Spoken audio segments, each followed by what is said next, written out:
ফজরের আগের 2 রাকাত সুন্নাত, এটা হলো সুন্নাতের জগতে সবচেয়ে গুরুত্বপূর্ণ সুন্নাত। সুন্নাত যত নামাজ আছে এর ভিতরে সবচেয়ে গুরুত্বপূর্ণ সুন্নাত হলো কোনটা? ফজরের আগের 2 রাকাত সুন্নাত। জোহরের আগে পরের, এশারের পরের, মাগরিবের পরের যত সুন্নাত আছে এই সবগুলোর মধ্যে সবচেয়ে গুরুত্বপূর্ণ হলো ফজরের আগের 2 রাকাত সুন্নাত। রাসূল করিম সাল্লাল্লাহু আলাইহি ওয়াসাল্লাম এক হাদিসে বলেছেন, তুমি কোথাও সফরে গেছো, তোমার বাহন ছুটে যাচ্ছে, যাক, তবুও তুমি এই 2 রাকাত ছাড়িও না।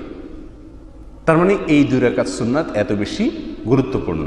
এই জন্য ফজরের আগে যদি আপনি এসে দেখলেন জামাত শুরু হয়ে গেছে, সুন্নতটা পড়ার সুযোগ সময় আপনি পেলেন না, তাহলে এটা পরবর্তীতে পড়া উচিত।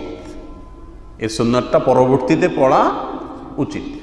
এখন পরবর্তীতে পড়া উচিত বলতে কখন পড়বো সেটা ভাইয়ের প্রশ্ন হলো সেই জায়গাটায়, অর্থাৎ ফজরের ফরজ নামাজের সালাম ফেরানোর পরপরই পড়ে ফেলবো, নাকি সূর্য ওঠার কিছুক্ষণ পরে পড়ব?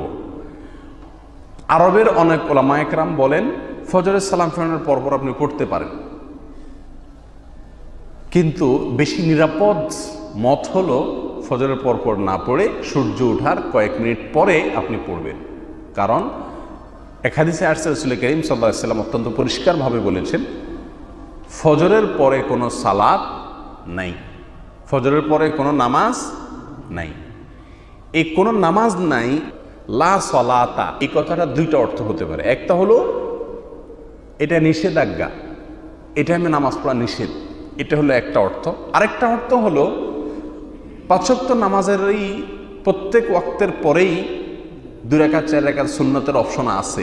এখানে রাসূল করিম সাল্লাল্লাহু আলাইহি ওয়াসাল্লাম লা সালাতা বলে বোঝাচ্ছেন যে ফজরের নামাজের পরে, এবং একই সঙ্গে আসরের কথা বলা হয়েছে, আসরের পরে সুন্নত নামাজের কোনো অপশন রাখা হয়নি।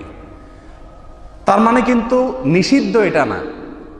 এরকম যদি হয়, মিনিংটা দ্বিতীয়, তখন সেই মিনিং অনুযায়ী সুন্নাত নামাজ ফজরের সালাম ফেরানোর পরে জামাতের পরে একা 2 রাকাত পড়তে পারেন। তবে সূর্য ওঠা 10-15 মিনিট পরে পড়লে বা 20 মিনিট পরে পড়লে পৃথিবীর সমস্ত আলেমদের মতেই সবচাইতে নিরাপদ এবং ভেজাল মুক্ত। কারোর মতেই তখন পড়লে কোনো সমস্যা হবে না। এই জন্য আপনার ফজরের 2 রাকাত যদি ছুটে যায়, আপনি বিতর্কের ঊর্ধ্বে উঠতে চান, তাহলে সবচেয়ে নিরাপদ হবে আপনার জন্য সূর্য ওঠার বেশ কিছুক্ষণ পরে আপনি এই 2 রাকাত নামাজ পড়েন। এবং জোহরের নামাজের আগ পর্যন্ত আপনি যে কোনো সময় চাইলে, এমনকি পরেও চাইলে এই 2 রাকাত নামাজ আপনি পড়তে পারেন। তবে উচিত জোহরের নামাজের আগে এই 2 রাকাত নামাজ পড়ে নেওয়া, যদি কখনো কোনো কারণে ফজরের 2 রাকাত সুন্নাত ছুটে যায়।